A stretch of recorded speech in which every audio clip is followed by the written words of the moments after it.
예배 전에 한 분씩 미팅하고 있는데 다 만날 거예요. 오늘은 정미 씨 만났고 제가 윤경 씨, 동현 씨, 정민 씨 네 분 만났네요. 네 분 만났고 나머지 분도 만날 텐데 궁금합니다. 어떤 이야기들 주고받게 될지. 5월이 시작됐는데요. 5월을 시작하는 마음이 좀 어떠신지 궁금합니다. 늘 만나보는 분들이지만 옆에 누가 앉으셨는지 보십시오. 옆에 누가 계신지.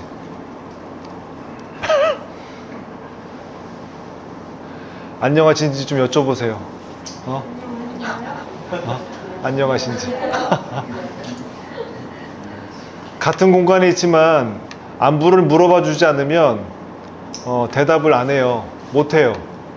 근데 누가 안부를 물어봐 주시면 내 얘기를 할 준비를 하거든요. 어제 잠은 잘 주무셨나요? 네. 정비 씨는 3시 잤대요. 공부하느냐고. 그래서 와. 네. 여러분들 건강 잘 챙기셨으면 좋겠습니다.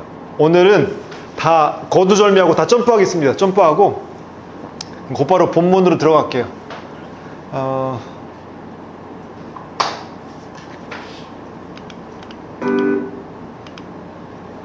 오늘 제목은 인생의 목적입니다. 그런 질문 받아보셨어요? 야, 너 왜 사냐? 그런 질문을 받아보신 분 한 번이라도 너 왜 살아? 왜 사니? 받아봤어요? 저도 받아본 적은 없어요. 왜 사냐고 그런 질문을 받아본 적은 없고, 혹시 인생의 목적이 무엇이냐라는 질문 받아보신 적 있으세요? 있으세요? 윤경 씨 있으시구나. 저도 인생의 목적이 뭐냐고라는 질문을 못 받아봤습니다. 이 시간에 여쭤볼게요. 여러분들 인생의 목적이 무엇입니까?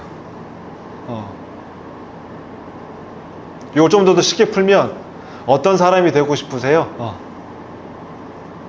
만약에 어린아이라면 너 어떤 어른이 되고 싶니? 커서. 이런 질문이에요. 인생의 목적. 본문입니다. 본문은 요한복음에 있는 말씀인데 기독교에 있어서 되게 중요한 믿음의 주인공이죠. 예수님인데, 예수님은 이 땅에서 33년의 삶을 아주 짧게 사시고 돌아가셨어요. 근데 33년의 인생을 한마디로 말하면 이런 인생의 목적을 가지고 사셨어요. 요게 이제 1장 18절에 있는 말씀인데, 예수님의 인생의 목적이 무엇인가? 한번 읽어볼게요. 시작. 이제까지 하나님을 본 사람, 어렴풋하게라도 하나님을 본 사람은 없었다. 아버지의 심장에 계신 분, 단 하나뿐인 하나님의 모습이신 예수님께서 하나님을 대낮처럼 분명하게 드러내 보이셨다. 요약하자면 하나님은 눈에 안 보여요. 근데 하나님이 어떤 분이신지 눈에 보이도록 삶을 통해서 드러내 보여주신 분이 예수님이세요.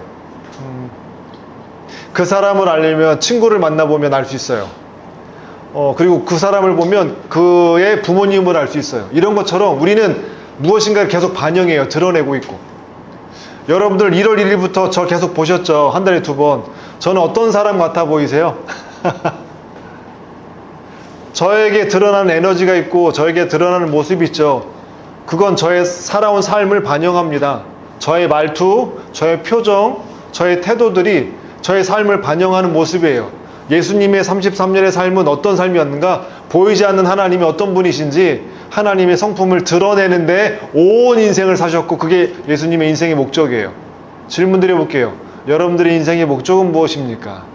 어렵죠? 무겁죠? 그래서 드라마를 하나 가져왔습니다. 제가 요즘에 본방사수하는 드라마인데요. 모두가 자신의 무거참과 싸우고 있다라는 그 박혜영 작가의 드라마인데, 보면 볼수록 점점 더 나를 만나게 되는 것 같아서 좋은데, 드라마 장면을 가져왔거든요. 간단하게 설명을 드리면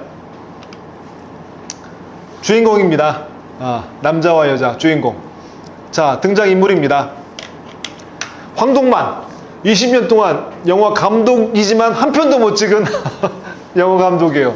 친구들은 영화를 찍어서 다 본선에 진출했는데 이 홍동만이라는 감독은 아직 본선에 진출을 못했어요. 그래서 늘 이 영화를 찍어낸 친구들의 영화를 엄청 까댑니다. 이건 영화도 아니야, 이래야지. 그러니까 친구들 사이에서 안 좋아요, 사이가. 늘 입만 터니까. 근데 그가 입을 터는 이유가 있습니다. 자기 안에 불안이 있거든요. 불안이 몰려올 때마다 요 입을 털어서 불안을 부숴버리거든요. 그래서 가만히 있질 못해요. 계속 얘기해요. 불안을 감추기 위해서. 그런 친구예요. 그런 친구가 변은하라는 PD를 만납니다. 서로의 약한 부분도 알지만 서로의 강점도 알아서 서로 빛을 비춰주는 존재가 둘인데 이 둘이 친해졌어요. 그래서 이 변은하가 할머니가 이제 맛있는 김치찌개를 했는데 그걸 갖다 주고 싶어서 이 홍동만한테 전화합니다. 나 갖다 주고 싶은데 집에 있냐고. 마침 형이 배추 뽑으러 저 시골에 갔어요. 둘이 만날 수 있잖아요. 아싸. 집 청소 안 해놓은 거예요. 황동만이 집으로 막 달려가서 청소하려고 오기 전에. 근데 불사 문을 여니 형이 있는 거예요, 집에. 아이고 어쩌나. 근데 변은하 씨도 와 있는 거예요. 그래서 이제 김치찌개를 맛있게 끓여놓은 걸 이 식탁에다가 그냥 책상이죠, 놓고 식탁에다 이제 밥을 먹는데 밥을 먹기 전에 갑자기 침묵이 임합니다. 아무 말도 없어요. 그러다가 황동만의 형이, 여기 보면 황진만, 이 황진만 씨는 시인이에요. 시집도 한 권 냈고. 근데 삶에 아픔이 있어요. 그래서 늘 혼자 있거나 그러면 우울에 빠져서 자기 목숨을 끊으려고 해요. 동생이 2번이나 살려냅니다. 그러니까 그런 우울함이 있어요. 사연이 있습니다. 근데 시인입니다. 갑자기 밥 먹다 말다 갑자기 어떤 질문을 하냐면, 보시죠. 드라마를 보다 보면 그 문장과 그 장면이 제 마음에 훅 들어올 때가 있어요. 그리고 제가 생각하지 못했던 것들을 생각하게 만들고 심장이 뛰게 만들고 나를 확 돌아보게 만드는 장면들이 있습니다. 바로 이 장면이었어요. 인생의 목적이 뭐냐, 되게 무거울 수 있고 되게 좀 너무 추상적일 수도 있는데 한 번 더 물어보죠. 어떤 사람이 되고 싶냐고. 여러분들은 어떤 사람이 되고 싶으십니까? 이 질문을 받자 변은하 씨가 이렇게 얘기하죠. 힘이 있는 엄마요. 돈이 있고 빽이 있는 엄마가 아니라 힘이 있는 엄마요. 그 힘이 있는 엄마가 어떤 엄마인가? 어떤 상황 속에서도 흔들리지 않고, 전 이 문장이 저한테 훅 와닿았는데, 고요한 중심에 서 있는, 인생을 삶에 있어서 고요한 중심이 어디일까요? 그 중심에 서서 누가 오든 옆에 있는 사람이 안심할 수 있는 그런 여자, 그런 엄마, 이 변은하 씨에게는 있었어요. 할머니가 어릴 때 어머니에게 아버지에게 버림받고 홀로 컸거든요. 그때 할머니가 옆에서 고요한 중심에 서서 이 변은하가 자라는 모든 과정을 안심하며 클 수 있도록 보호해주고 지켜줍니다. 그래서 이 변은하 씨는 인생의 목적이 뭐냐? 어떤 사람이 되고 싶냐? 고요한 중심에 서서 어떤 상황에서도 흔들리지 않고 내 옆에 있는 사람을 안심하게 해줄 수 있는 그런 사람, 그런 여자, 그런 엄마가 되고 싶다고 말합니다. 저도 누군가 저에게 물어본다면 똑같이 얘기하고 싶어요.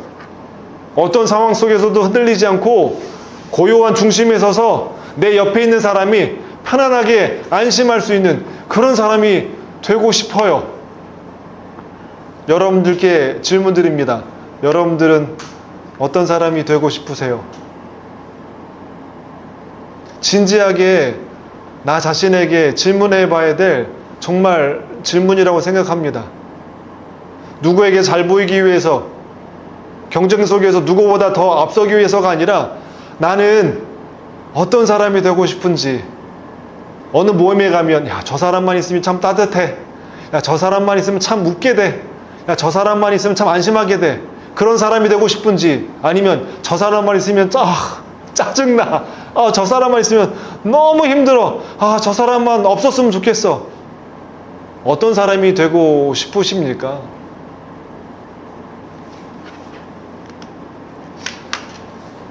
예수님의 인생의 목적, 아까 서두에서 읽었죠. 예수님은 어떤 분이신가? 마음 중심에 자기를 비우시고 하나님의 심장을 지니신 분이세요. 저는 고요한 중심이 누구냐면 저는 하나님이라고 생각합니다. 내 욕심이 빠지고 그 빈자리, 그 여백과 그 공간에 하나님을 모신 사람, 그 사람이야말로 고요한 중심에 서 있는 사람이라고 말씀드리고 싶어요. 여러분들 힘들고 어려울 때마다 누굴 찾아가세요? 누굴 생각하세요? 다 그분 있죠. 그분만 생각하면 든든해요. 그분만 생각하면 힘이 나요. 그분만 생각하면 그냥 어깨에 기대서 울고 싶어요. 품에 안겨서 울고 싶어요. 그분들 있잖아요. 저는 저에게 있어서 그분이 누구냐면 하나님이세요. 예수님도 그분이 있어요. 그분이 누구냐면 하나님이세요. 하나님을 마음에 품고요. 어딜 가든지 그분의 뜻대로 살기 위해서 애쓰시고 노력하다 보니 그분의 삶 전체가 하나님이 누구신지 드러내신 거예요. 말, 표정, 사람을 대하는 태도에서 하나님은 안 보이지만 예수님의 행동과 말을 통해서 아, 하나님이 이런 분이시구나. 하나님이 이렇게 우리를 사랑하시는구나. 그거를 경험하게 해준 분이 예수님이세요. 그래서 그 예수님을 경험한 사도 요한이 이렇게 표현합니다. 제가 읽어드릴게요. 이제까지 하나님을 본 사람, 어렴풋하게라도 하나님을 본 사람은 없었다. 아버지의 심장에 계신 분, 단 하나뿐인 하나님의 모습이신 예수님께서 하나님을 대낮처럼 분명하게 드러내 보이셨다. 여러분들의 삶은 무엇을 드러내 보입니까? 무엇을 드러내 보이고 싶으세요? 제가 좋아하는 그 그림입니다. 1891년에 그려진 그림인데 이게 유화예요. 굉장히 디테일하게 그렸는데 한번 그림을 보시면 배 위에 선원들이 귀를 다 막고 노를 젓고 있고요. 배 위에 샌데 얼굴은 여인이에요. 뭔가 이상하게 동물과 사람이 결합된 어떤 이상한 정체의 새들이 있고 저 흔들리지 않는 돛대에 한 사람이 묶여있네요. 이 장면이 무엇이냐면 여러분들 율리시스 아세요? 트로이 전쟁을 마치고 율리시스가 전쟁이 끝났으니까 고향을 가야 되잖아요. 이제 선원들과 고향을 가기 위해서 배를 타고 가는데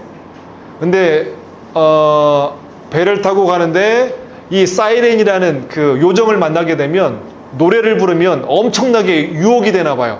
이 노래를 듣게 되면 다 빠져 죽게 됩니다. 그래서 이 바닷길을 통과한 배가 한 개도 없어요. 왜? 노래를 듣고 다 빠져 죽었기 때문에 통과한 배가 없는데 유일하게 통과한 배가 율리시스가 탄 배입니다.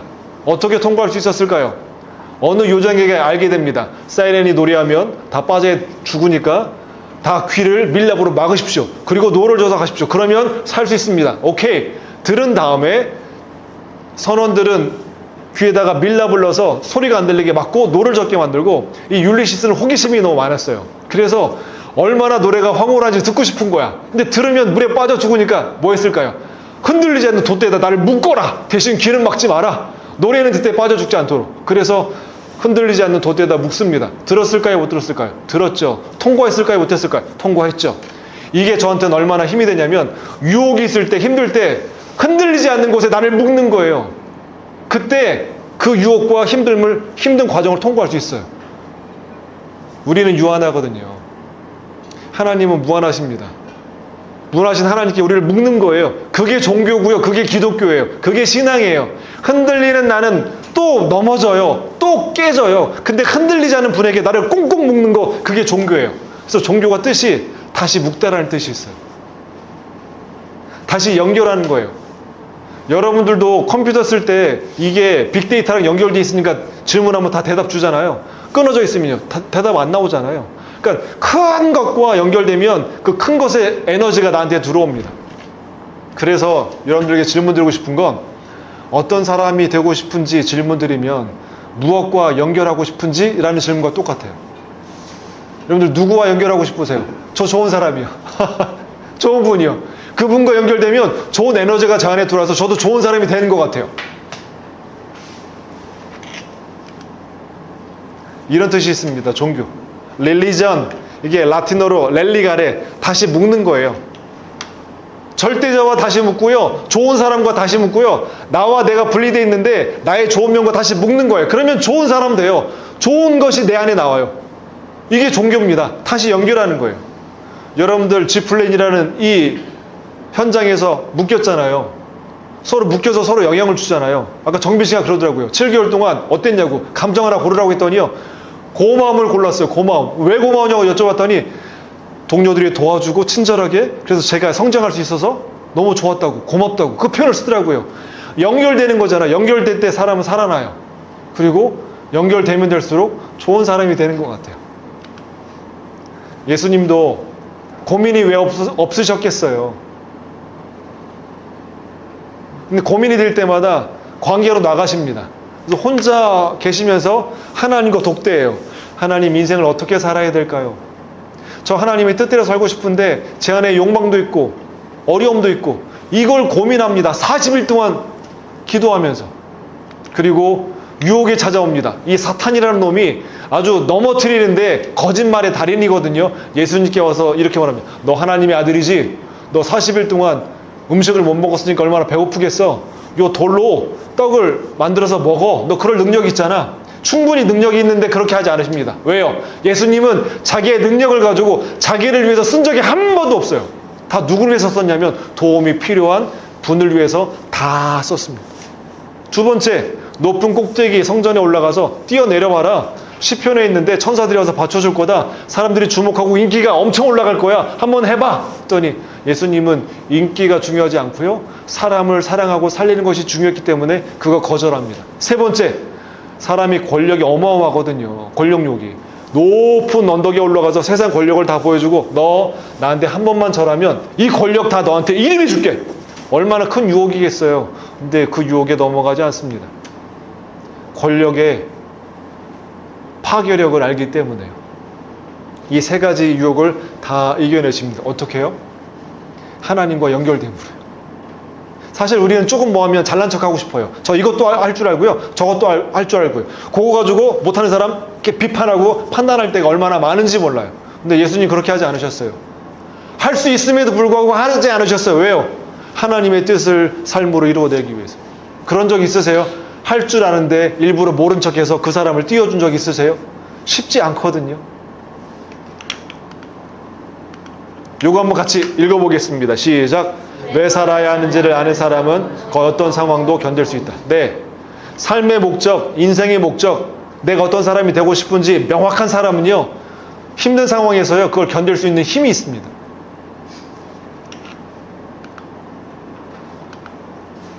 드라마에 자주 나오는 장면인데요, 둘이 철길 앞에 서요. 그러면 여기 내려와요. 지나가지 못하게. 근데 거기 한 문장에 적혀 있습니다. 아, 요 문장이 되게 기가 막힌데, 보이세요? 갇혔을 때 뭐 하라고요? 돌파하세요. 기차가 와요. 이게 바가 내려와서 오도 가도 못해요. 그러면 기차에 치여야 되나요? 아니요. 바를 돌파해서 나오라는 거예요. 분명히 막혔어요, 인생이. 근데 거기에 그대로 있지 말라는 거예요. 기차가 오면 죽으니까 막힌 게 있더라도 뭐예요? 그거를 돌파하고 나오라는 거예요.